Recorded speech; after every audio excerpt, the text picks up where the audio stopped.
Dr. Frank and I just had a conversation talking immune system, and a number of different things come up that are conversation pieces with patients every day. So the relevance is the conversation is still very confusing for lay folks when you talk about viruses and pathogens and bacteria, and the fact that the media has got sensationalizing all forms of this, even though we take COVID serious. Enjoy this conversation and hope you get some pearls.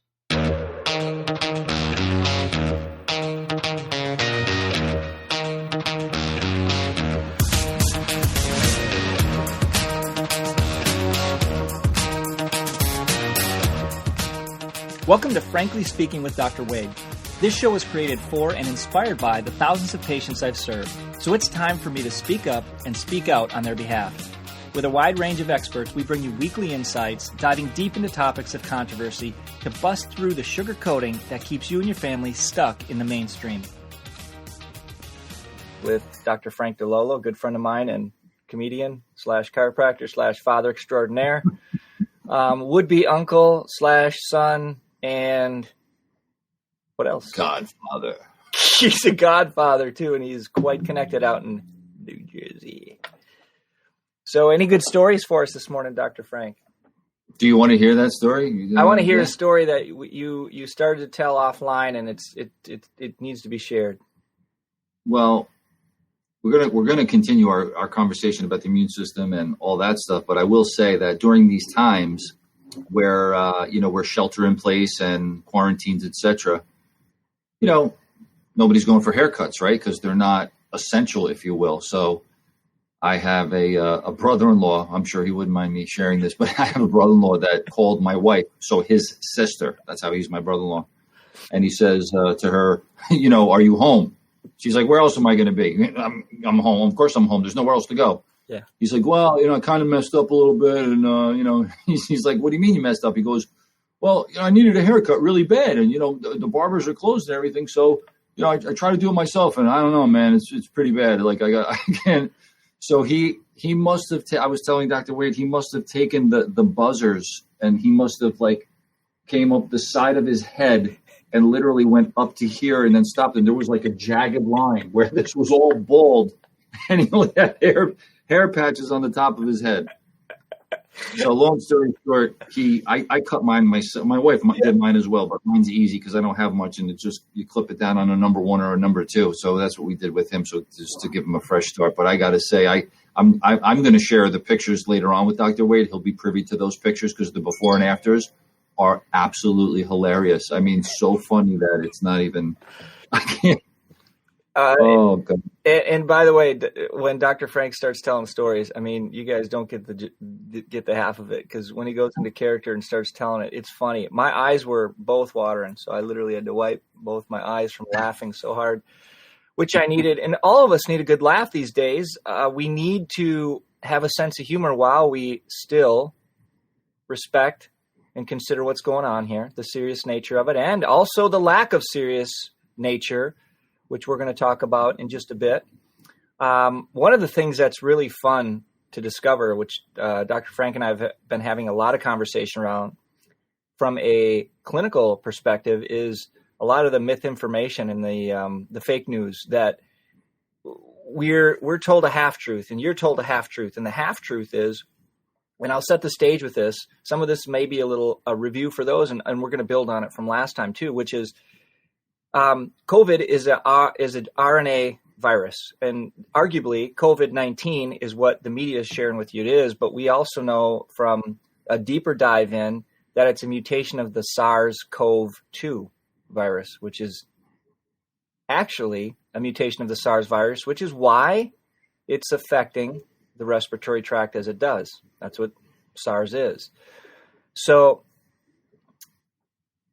what happens is you're told as a society, as a mainstream, that to our listener, that RNA viruses go into your cell, and that job and that purpose of that virus is to get into a human cell. And then what they do is they utilize, so once they get into that cell, they utilize your own body's cellular machinery to regenerate itself. And then they come out of the cell and they tried to multiply and duplicate and replicate, okay, and over and over and over. And you're left with that half-truth right there. That right there sounds scary. And if you didn't know anything about the immune system, you're left being scared that you need something because this thing is going to go in, take my cellular components, turn around, and go out and take over the system. But what you're not being told is the other half truth, which is your body has an innate immune system. It also has an adaptive immune system, and it also has a complementary immune system. And so as I backstep telling you that piece, let's talk about the rest of the story, as Paul Harvey used to say. And I grew up listening to Paul Harvey, the rest of the story. So, Dr. Frank, I just think we may have a new title, my friend. The rest of the story. The rests of the story. So what happens when the immune system gets broken down and there's a barrier? What's our first barrier to germs and pathogens, Dr. Frank? As we alluded to the other day, the first thing that kicks in gear is the innate immune system. And that's from 0 to about 72 hours. What does that mean? What do you mean innate? So innate, meaning the inborn. Innate means like inborn to the body from within, or inborn to the body. Is this factual or philosophical? I believe it could be both, but I think it's factual, right? I'm getting research from non-chiropractors. I'm getting research from PhDs, folks that have their masters in research and doing research, and they are not. Yeah, you're using the term. Yeah, they're using the term innate. So this is a scientific protocol that addresses their research, understanding that there's an innate wisdom, and there are multiple forms of innate immune responses. That's true in the body. Multiple forms of that innate, and then there's levels of adaptive and complementary, and they're still obviously learning.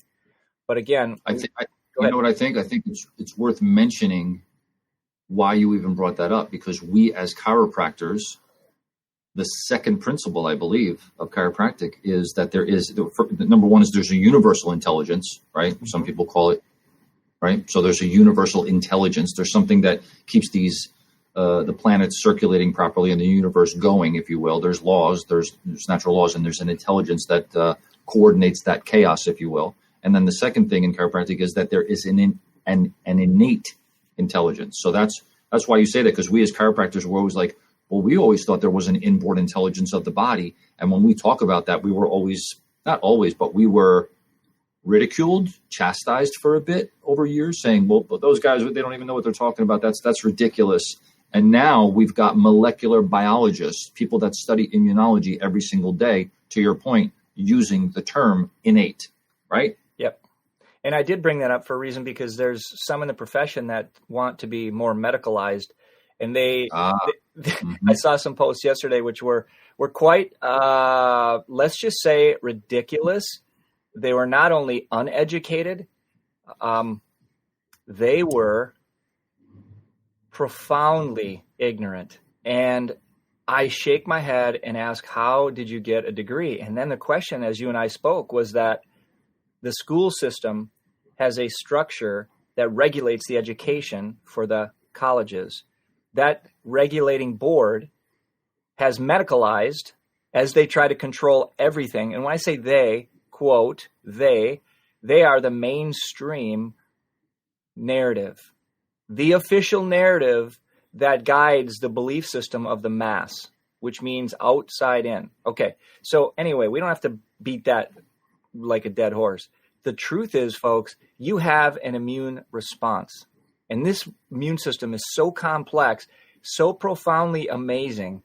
Did you guys ever see the clip? I'm going to have to swing back around when we post this. George Carlin.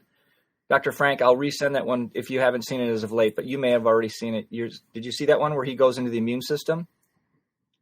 George Carlin, the comedian? Yeah, the comedian. It's great. I'll send it. So the point is, here's a comedian who's calling it like it is, which is your immune system needs an exercise. Your immune system needs exposure. When he was a kid, he said he grew up out east. They swam in the Hudson River.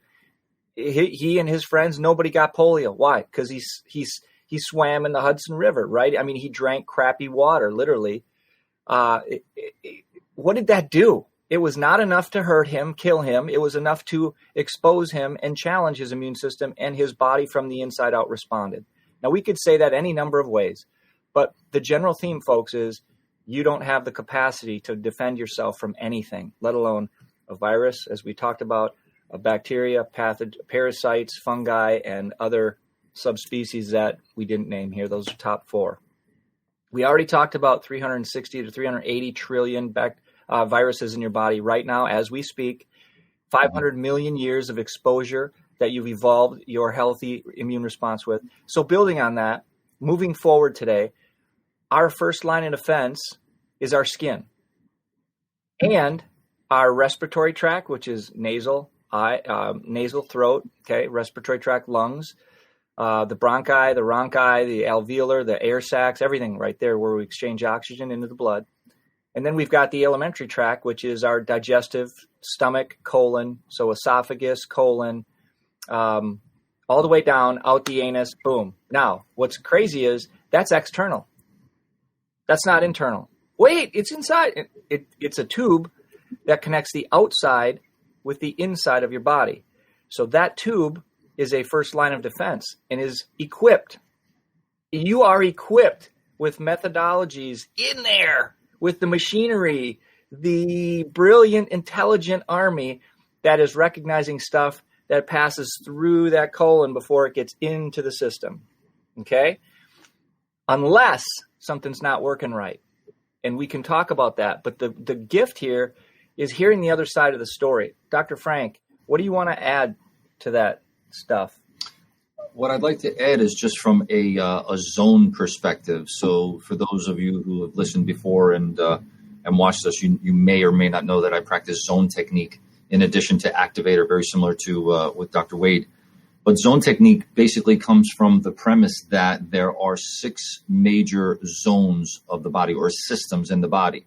And what Dr. Wade is talking about, in essence, is zone 2, which is the eliminative zone. Anything and everything that eliminates toxins from the body, which are sinuses, lungs, kidneys, ureters, bladder, and the intestines. So it's interesting that we're speaking about it from that perspective, because that in fact is the eliminative system. You know, when I say that to people, they it totally makes sense to them. They're like, okay, so I have that, and I have a digestive system, yes.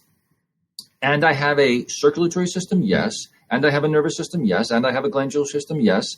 But when you put it into those terms and that context, it's easy. It's not easier, but it's easy to wrap your mind around it and go, oh, okay, I have that within me already. Yes, you do. Yes, you do. And no one tells it what to do. It just happens, providing things are working properly. And we can talk about how isolation, and we don't have to get into all that today, but how isolation actually creates immunosuppression, because we need connection, we need contact, we need physical exposure, we need emotional exposure to human beings for nourishment to our mind, body, spirit. And when you isolate, can I say something about that? Please. So you know what? I know it's an exaggerated example of this, but what comes to mind when you say that, because I think it's so true, it absolutely is true. People could look it up and research it themselves. We as human beings are not, we're not supposed to be alone. We are supposed to interact for sure. And I believe, if I read correctly years ago, like the Aborigine tribes, that if they 150 people in a tribe, give or take, if they steal or they commit adultery or they do something that is considered a sin or against their law, they shun that person. Now watch. They shun that person without talking to them. No one's allowed to have any human interaction or contact with them. Yet they still give the person food. They're still eating and drinking and doing all the other stuff, but they're shunned from the tribe. No one speaks to them. No human interaction. And these people on average die in like 6 months, I think, or even less. I think 6 weeks or something. It's crazy. I when I first read that, I was like, no way. Did a little bit more research into it, and I was like, yeah, they say within a 6 month period or so, the people can die. Not everybody dies, but I'm saying they can die. Think about that.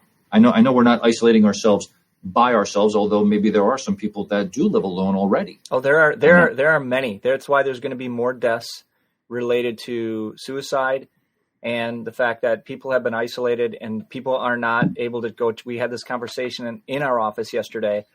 It's shunned to go check on your neighbors, like literally physically go check on your neighbors. Who calls, on the telly anymore? My wife saw a note, Dr. Wade, about that. My wife saw a note I don't know. I don't remember exactly the details of it, but there was literally a note written from someone that was not minding their business, like you're talking about.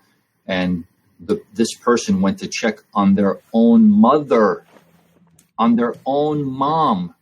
And then there was a note on the mailbox, hey, by the way, social distancing, not even, no one's supposed to get together. Something ridiculous. I don't even remember exactly what it said. It's so stupid. Right. Actually. Right.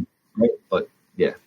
Well, they've got, again, the quarantine, quote unquote, policing is got you turning on and tattling on your neighbors. So the ridiculous nature of this, number one, folks, is that you have been fed fear, and that is creating this behavior. It doesn't make an excuse for some of it that's extreme, because as a human being, I believe you should show compassion. And the compassion is self-love. We are human beings that build each other up by exposure. We don't tear each other down.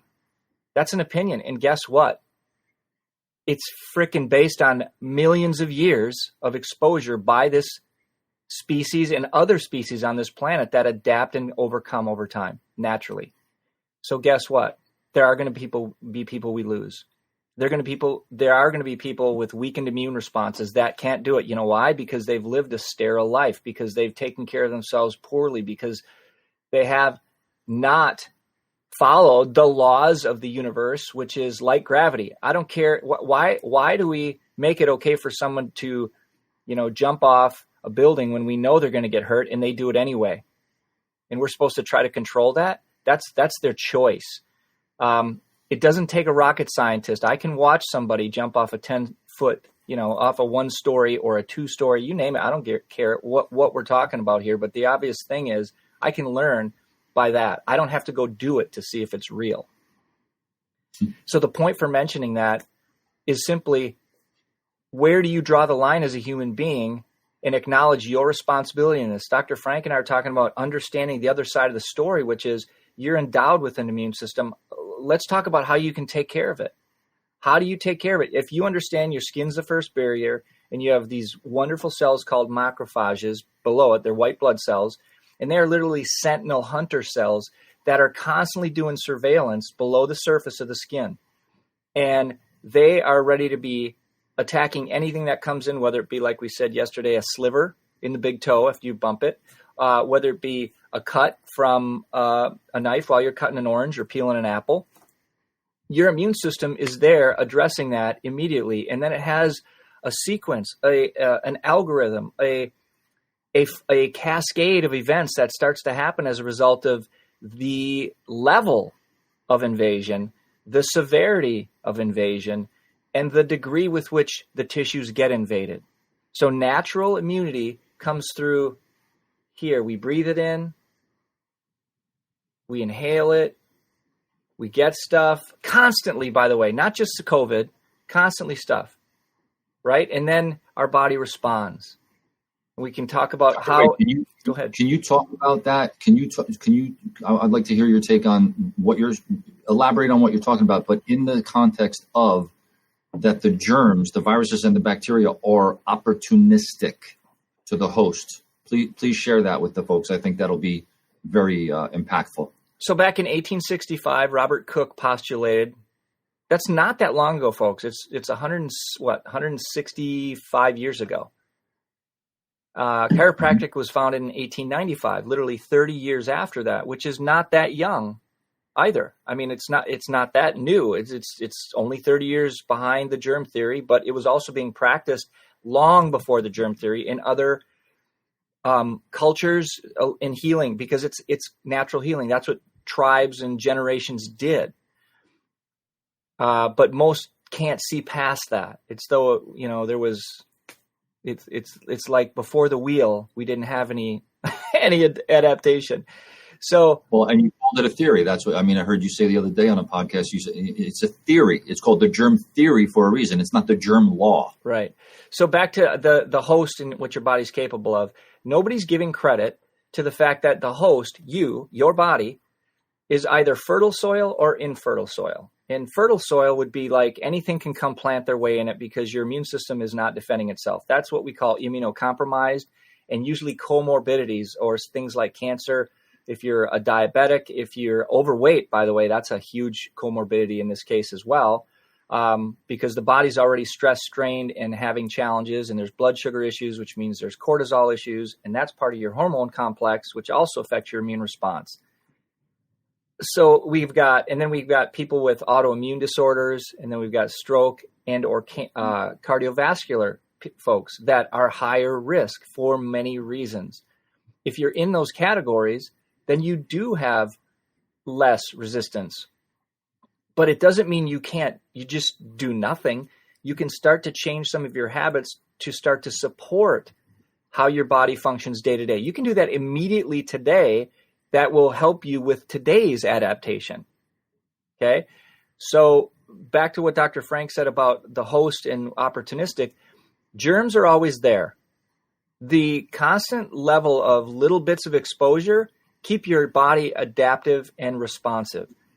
By creating a sterile environment, you weaken the response by trying to remove all of them, and therefore they're still going to be there. They're an hour later, you've got things that have floated around, and that's just part of nature. I mean, we talk about eating dirt as kids. I mean, what a healthy thing, but everyone's afraid of that. Like, if you put that in there, oh my gosh, we did it all the time. That's why we're defending ourselves, because our bodies had this exposure and this. I mean, to me, that is such common sense, which is uncommon nowadays. Mm-hmm. So opportunistic terms they're opportunistic. They're always they're generally always there, and they're looking. They're not like they're looking to look for the weak spot and go to it, but they innately will. If there is a weakened area, that's where they're going to go. Yeah. Yes, opportunistic in really, really simple terms just means you're fighting off right now. Here's an example. You've got E. coli in your body. You've got streptococcus, which is strep throat, the pathogen that causes strep throat. You've got H. pylori. You've got, I mean, name it. You've got what was I? Anyway, it's gone. Escaped me. You've got staphylococcus, like staph infection. You've got all that bacteria and strains in your body. Now, it's that your immune system in a healthy body has got those in check. And it's like, hey, you're not worrying me because I got you under control. And when we see that, we go after it and kill it. But guess what? Isn't that the same thing for pneumonia as well? Like pneumococcus, yeah. So I mean, you pick some of this. We have it, all right? So what happens when your body... And there's also these genetic traits in there too, which again, genetically, you may have a predisposition, but do you have to express it? And that's part of what we can go into epigenetics another time. But the environment that you're in, like right now, Dr. Frank and I, the environment we're in is stressful. We're all in it. It's stressful. So it's a constant strain on our immune system. It just means we have to have a heightened ability and a better self-care program that supports us. And we're still going to fight it. Are we afraid? Dr. Frank, are you afraid of the germ? Absolutely not. Am I afraid of the germ? No. It's because my lifestyle supports a healthy immune system. And my belief set knows germs are always there. Viruses are always there. This is another faction that my body has the capacity to deal with. Some of you don't That have alone right there, Dr. Wade, that alone right there, the mindset alone, and you teaching people, us teaching people right there, that even our thought and our understanding of the fact that the germs are already there and they're opportunistic, as opposed to getting something and you catch something from somebody else. That's key right there. Just the mindset alone is going to help somebody have a stronger immune response, I think. Yeah, go into that. That's good. I mean, listen, you want to, I'm not saying that you can, I don't know, I guess I'm not saying that you can't do this, but people would say like, oh, Dr. Frank, what are you saying? Are you saying that I can just think myself well? Let's backtrack just 1 second. So I'll set the stage for you. Folks, let's talk about priorities. All right. Priorities like today. Today is April 16th, 17th. 17. April 17th. So today, what are you going to do? It's right now 8-ish, 9. It's on 9 o'clock Eastern Standard Time, and it's 8 o'clock Central Standard Time. You've got a day ahead of you. By 10 o'clock, what could you have done already to support and strengthen your immune response? I'll give you two choices. So, Dr. Frank, I'm setting you up for this so you can really clarify and not have to dance. Mm-hmm. Two choices. You could watch CNN, ABC, NBC, CBS, and get fake news. Or you can work on a positive mindset, music that calms your body. You could meditate, you could breathe, you could do breathing exercises for 15 minutes. You could do yoga. You could go for a walk. You could watch a comedy and laugh your butt off. Dr. Frank, go ahead on this mindset. I would add to that to say this, and I think this will bring everything Dr. Wade just said even closer together. I have a mentor of mine currently that brings this up all the time and speaks about it from this perspective. So I would say for you, Dr. Wade, I'll even ask you the question, and the listeners and the viewers. Some people come from the perspective that they are their body. Let's just say that. They come from this perspective that they are their body. I am this body, right? Dr. Frank is this body. And then there's some people, metaphysicians, I would say probably, that come from the perspective that we are souls. We have a spirit, and or we are considered souls that, in fact, have a body. One of the perspectives that helps me, I'll just, full disclosure, I'll let you know how I think and what helps me get through this and stay grounded. I believe, this is my belief, I believe that if you feel as though you are this body, you will always feel separate and afraid. If you feel that you are this body, the body, well, this is my body, I am this body, on and on and on, you will always feel separate and afraid. When you come from the perspective that you are a soul that has a body, you're first a soul that has this body. The body is not eternal. The soul is supposedly eternal. That's what we're taught, right? Even from a theologian as to a scientist, they talk about energy. We're energy particles. So what part of you as a human being is here before you're born and supposedly is here after you die? What do we call that? Some people say spirit. Some people say soul. That's your soul. Okay. So if I'm a soul that in fact has this body, I no longer feel separate and afraid. I don't feel separate and afraid. If you come from that perspective of, let's say, I don't want to get into on a tangent here, but like the concept or the level of thinking oneness, that there's only one thing and we are all that, or there's only one thing and you are that. Even saying we implies separation. There's only one thing and you are that. So if you come from the perspective that you are a soul that has a body, I believe, that's again my belief, that you don't feel separate and afraid. Talk about mindset. I mean, you can come from that perspective first thing in the morning, every single day, to keep yourself grounded. I love it. And I completely agree with the one the oneness, the one consciousness. That's why there's this turmoil, is because consciousness is shifting. Consciousness is shifting the version of reality in this matrix, so to speak. And it doesn't mean sci-fi. You know what? Our audience is pretty keen on this stuff, so it's not a problem. There's some that are just brand new to it, and some that are, it's going to rock their world at times. But sometimes we're over explaining ourselves. Dr. Frank and I, like we're talking, they talk about writing in the newspaper at a 6th grade or level, right? Or 4th grade level. And it's kind of like we get tired of talking like that. The fun, and I don't mean that offensively, but it's like we're explaining some things and then breaking it down. But Dr. Frank's brilliant point about oneness, about the fact that the body is just the state. There's a great book. I'll grab it. I don't want to leave the camera right now or this recording, but it's called Fear by Thich Nhat Hanh. And I was reading it over Christmas while we were in Mexico, and that process, actually we weren't in Mexico, we were in Costa Rica, thank you. But that process of recognizing, there's one thing that's stated in there that's really brilliant to your point. And he talks about the 4 to 5 general fears. And one of them is, I am aging, and aging is a natural process. I will die. And so many of us fear aging. We fear dying.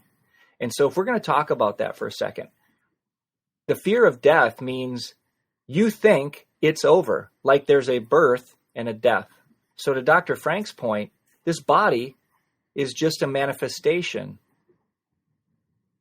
And this body is designed, but at the same time, you're a soul and a spirit having an experience here on earth. So have the experience. And all these emotions exist at the same time. That's why we try to run from we talked about it last night, Dr. Frank, with emotions like, I don't like how that makes me feel. But guess what? Emotions on both sides, anger, fear, love, joy, gratitude, they all exist. Love and fear don't exist at the same time, but they both do exist.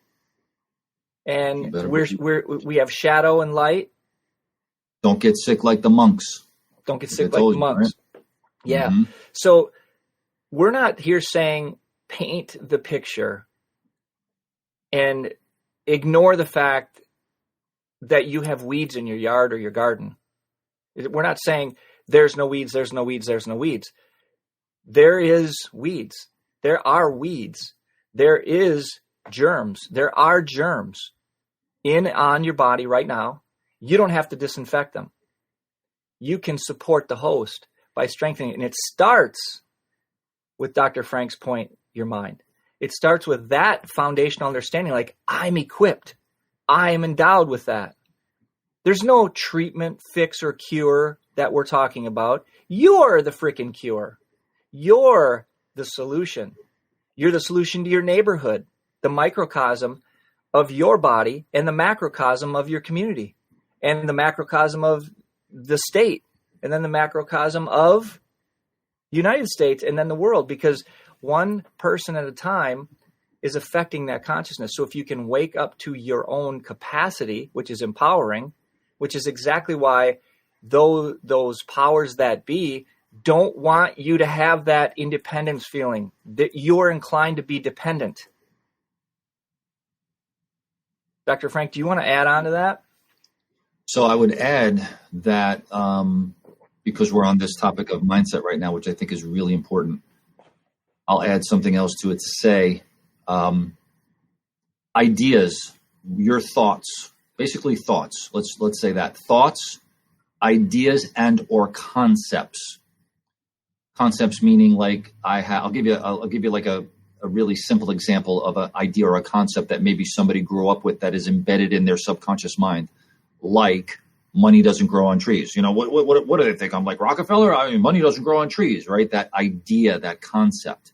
And then maybe later on in life, that person might manifest a little bit of a poverty consciousness, right? Or have money troubles, if you will.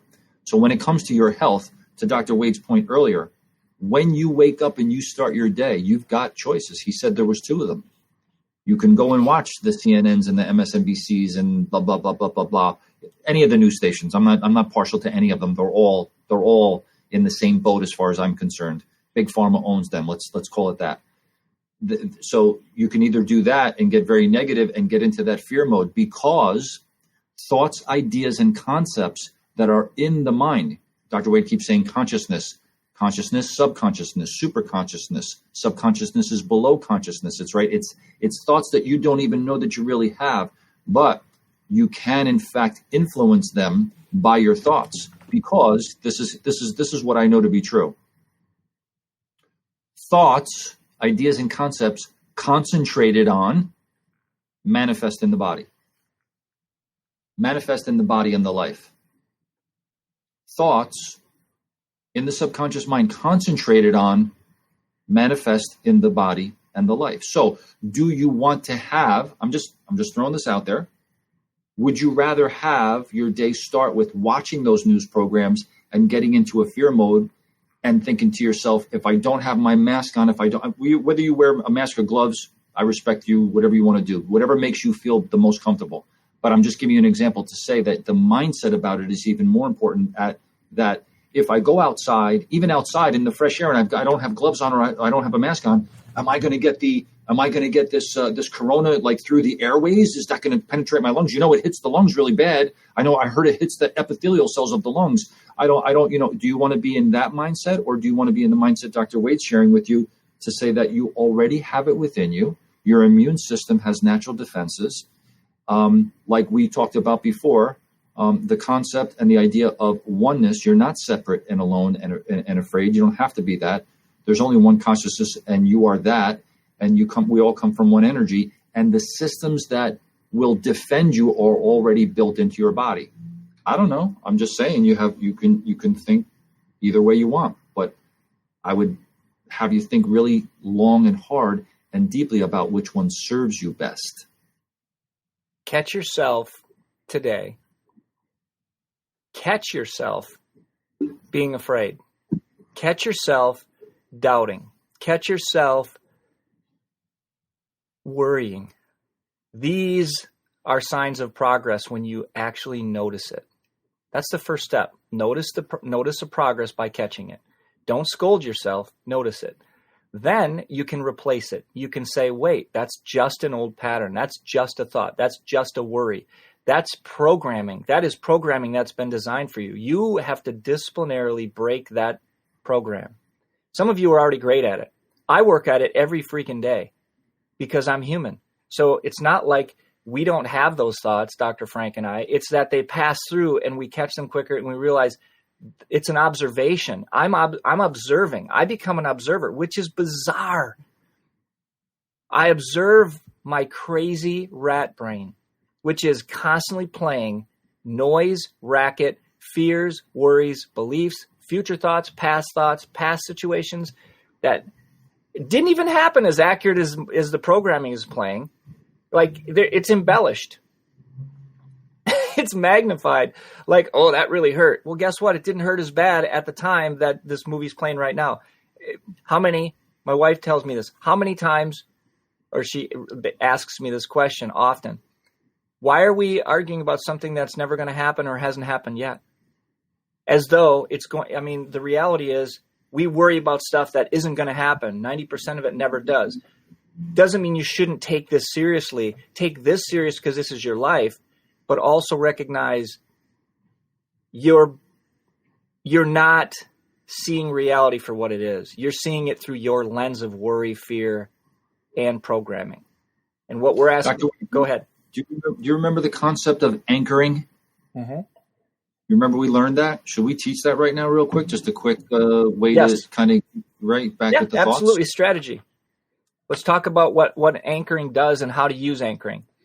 Dr. Frank and I were part of some training with other colleagues years ago that was quite involved. Plus, I did this through Tony Robbins and all his stuff, where we look, you change the state of your body by changing the state of your mind, and you reorient and you start to create new, healthier, productive pathways.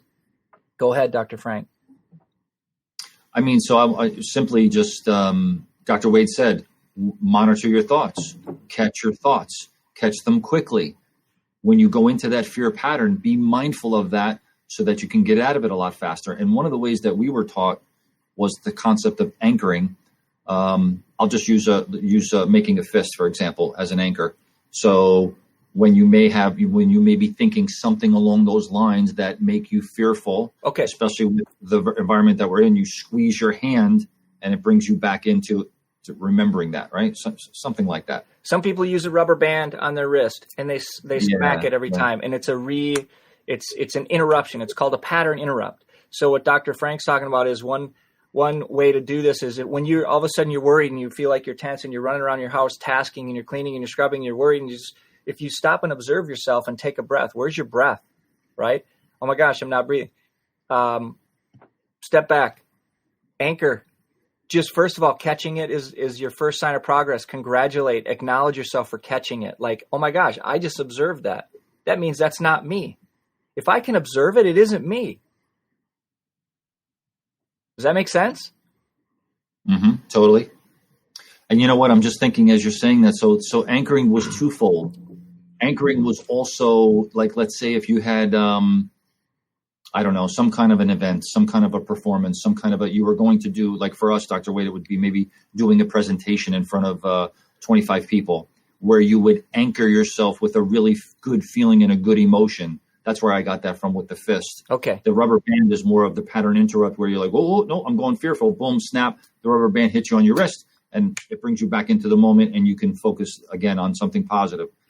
Anchoring, I don't think, is a bad idea either for this as well, because the fearful state of us is going to leave us less immune responsive, and being in feel-good hormones and being balanced and feeling the concept of oneness is going to have us have a very good immune response. So why not do that? Start your day with that. And maybe that's with a fist. Maybe that's with going into an establishment or going into a conversation with somebody where you're thinking about a scenario or an experience in your life that was immensely positive. So what, go ahead. Dr. Frank's talking about, remember a time where you were powerful. Remember a time where you succeeded. Remember the time, let's say you were on the football field and for some reason you were in the zone. Maybe it's when you were with your kids and all of a sudden something went wrong and you literally just had to gather yourself, take charge. You took charge, family made it.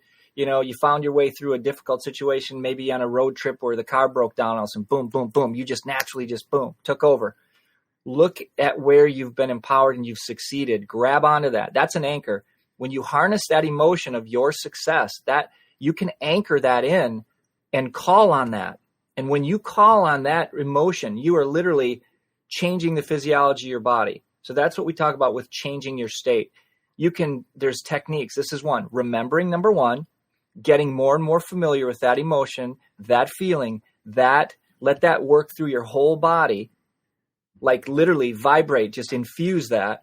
How did it feel? How did you think? What were you capable of? What kind of feelings were generated as a result of that? How were others affected by that success level you had? When you harness that and carry it with you today and remind yourself of it every time that fear comes in and displace it, you are now training. And that's what Dr. Frank is saying. You're training your body. So grab an anchor. And you can anchor many things. You can anchor physical. You can anchor when you were emotionally strong. You can anchor when you defended when everyone else in your household got sick and you didn't. How about harnessing that? How about harnessing the fact that you succeeded in many forms prior to this? So don't negate those. Bring them back into the equation to help you through this next level. Exactly. That's awesome. I think that was said brilliantly. In closing here, because it is 9:30, I just want to finish with this idea of, based on a conversation you and I had the other day about the monks that I shared with you, because what came to mind as you were speaking is and Dr. Wade, you correct me if I'm wrong, what we're not suggesting is that with a rubber band on your wrist with a pattern interrupt, holding your fist and anchoring you back into a positive, good emotion, we're not suggesting that you are suppressing the emotions. Dr. Wade just articulated it very well where he said, feel those emotions, whether they be negative and or positive. You have to go through the gamut of emotions. So we're not saying, it's like, oh, I'm feeling fearful. No, I'm not afraid like that. Because you want to, the experience or the purpose, I think, of life is to experience the rainbow of emotions. Now, you don't want to stay in fear. You don't want to stay in anger. However, if you don't feel those emotions and let them to work through you, they become embedded and suppressed in you, and then that can have its own ramifications as well. I brought up an example of the monks. Monks are like spiritual people, and their mantra, if you will, is to not be mad and to love and to be kind and compassionate, and all those things are fantastic. I suggest we all do them. However, they were very, I read this one study where they were very suppressive of anger or a negative emotion that would come up. And what happened was a lot of them were getting sick. They were just not healthy. So you say, what about that, Dr. Wade? I say what you were building on was brilliant, because to have the emotion, you don't have to like the emotion, but it's to acknowledge the fear. Like, hey, I see you. Now, my observation of the fear is catching my mind playing a game with me. Remember, it's a radio station, TV station that's always playing. Always, always, always, always. It doesn't go away. You either tune in or tune out. And if I step back and just go, those are just thoughts. That's all they are. They're not reality. They're thoughts. They're thoughts. They're not real. Then I can start to allow that space to just flow through me. Like they're random. It's like laying on your back in your yard and watching the clouds. Before you know it, you're fixed on a cloud. And that's like fixed on a thought. But if you just catch yourself fixed on that cloud and you're still watching that one, and you go, there I was again. I was stuck on a cloud. Then you can come back to the center again and just watch clouds go by until again you get distracted and watch a cloud. And then all of a sudden you go, wait, I'm just letting clouds float by because there's constant movement. Now, that's an analogy for thoughts, right? And fear. So what Dr. Frank is really saying is don't squish a negative emotion. Don't just try to bury it in there as though it doesn't exist. Acknowledge that it exists and allow it to just work its way through. This too shall pass. Give it space to just work its way through. This is honoring the fact that emotions have energy, and it's okay to let that work through. So Dr. Frank and I have fears in other ways about this. We're not completely fearless, but we're not fearful about certain things that right now you're being taught to fear. We're afraid of what this country is going to turn into when nobody works. We're afraid of government that oversteps their boundary and tries to force drugs into your body and you don't have any rights. That concerns me. That concerns me that people aren't standing up and they've let government completely control their lives and they just act like they're helpless. Now that creates anger, that creates frustration, but guess what? That's internal. How I take those emotions, to Dr. Frank's point, is I have to let go of what I can't control, show up today the best I can, and work through and allow those emotions to work their process too, and just go, hey, that's not who I am. That's just me attaching myself to what? To some fears. So anyway, maybe that got a little deep, but I loved your point about the monks, because you can't deny the weed. You acknowledge it and just say, hey, I know you're there. That's cool. You exist too. No big deal. I'm just not attaching to it. Right on. So that was a good conclusion. I love it. By the way, I love the word squish. Is that like a derivative of squash? When you squish something? I don't know. A squish. Is that a word? That was awesome.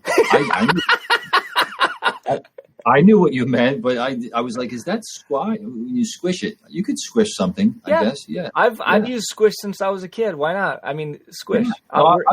I like it. It's, Squish, squash. I was taking a bath. The squash, yeah. That's not what it is. All right. Sorry, folks. We should not be having fun. Right. It's not allowed.